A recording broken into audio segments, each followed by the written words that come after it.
वो आपको क्या लग रहा है पेश मंज़र जो है वो क्या होगा, और ख़ास करके पाकिस्तान की सियासत का इंतखाबात के ऊपर तो सवालात उठ ही गए हैं।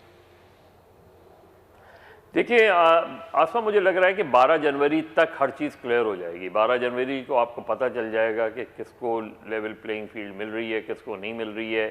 आपको ये पता चल जाएगा नवाज शरीफ साहब जो है लड़ने के अहल होंगे या नहीं होंगे। आपको ये पता चल जाएगा कि पीटीआई को बल्ले का निशान मिलेगा या नहीं मिलेगा। वो आज़ाद उम्मीदवार के तौर पर लड़ेंगे या किस तरीके से लड़ेंगे।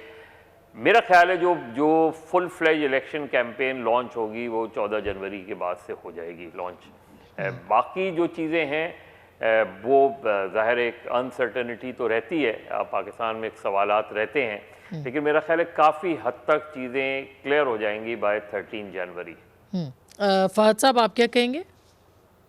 नहीं, मदद साहब सही कह रहे हैं। मेरे ख्याल में अभी थोड़ा सा कंफ्यूजन है और उस कंफ्यूजन के नतीजे में हमें उस तरीके से वो कैंपेन नजर नहीं आ रही जो कि आनी चाहिए। पीपल्स पार्टी ने कुछ शुरू किया, लेकिन नून लीग के हवाले से भी आप देख रहे हैं उनके तो टिकटों के मसले भी हल नहीं हो रहे और पीटीआई के तो और मुख्तलिफ इश्यूज चल रहे हैं। तो ये थोड़ा सा जो लीगल मामला है ये क्लियर हो तो उसके बाद कैंपेन होगी। लेकिन आसना मुझे नहीं लगता कि इस बार की कैंपेन जो है वो कोई ऐसी होगी जिससे हमें लगेगा कि वाकई में इस टाइम जो है सियासी माहौल गर्म है। मुझे लगता है कि जो है थोड़ी सी मामला थोड़े ठंडे ही रहेंगे, क्योंकि इस बार का इलेक्शन है उसमें उसका जो आउटकम है, उसका जो रिजल्ट है वो बहुत हद तक लोगों के जहनों में आ चुका है। रज़ा, आप क्या कहेंगे? जी, मैं यही कहूँगा कि देखिए शॉर्ट टर्म में तो बड़ा वाज़े है कि ये मसाइल तो जो अभी उलझे हुए ये सुलझ जाएंगे और इलेक्शन हो जाएंगे। और अभी तक जैसे फहद कह रहे हैं कि उसका आउटकम रिजल्ट जो है वो ऑलरेडी अब एक तरह से नविश्ता दीवार बन चुका है। लेकिन लॉन्ग टर्म का मसला जो है वो आगे क्या उससे इस्तेकाम आएगा, ये एक बहुत बड़ा सवाल है। और मैं समझता हूँ कि इस वक्त जो आसार अच्छे नहीं हैं, और उसकी बुनियादी वजह यह है कि जो गैर मुंतखब इदारे हैं वो एक पेज पर नहीं हैं।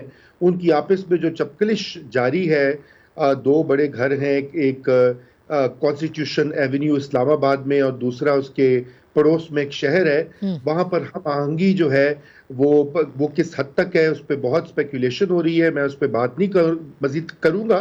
लेकिन इसके साथ साथ जो दूसरा मसला जो सोशल मीडिया का और प्रोपेगेंडा और डिसइंफॉर्मेशन का मसला है, आप कैसा भी इलेक्शन करा दीजिए, आप लेवल प्लेइंग फील्ड दे दीजिए, आप निशान दे दीजिए, प्रोपेगेंडा इतना हो रहा है और होगा कि ये इलेक्शन ऑलरेडी मुतनाज़ा बन गया है और आज 9 फरवरी की सुबह और भी मुतनाज़ा होगा। ये बहुत ही अहम बात है, और मैं इस पे सच्ची बात है मज़ा साहब और फहद साहब का भी कमेंट ज़रूर चाहती हूँ, लेकिन वक्त ख़त्म हो गया। जो रज़ा ने बात आखिर में छेड़ दी है कि आप जो भी कर देंगे इस पे ज़ाहिर है कि जितना कंट्रोवर्शियल सोशल मीडिया के ऊपर चीज़ों को बना दिया गया और फेक न्यूज़ जिस तरह से है और मामलात को ख़राब है भी, इसमें कोई दो राय नहीं है, मगर ख़राब जिस तरह पेश किया जा रहा है, जिस तरह का भी इलेक्शन हो जाएगा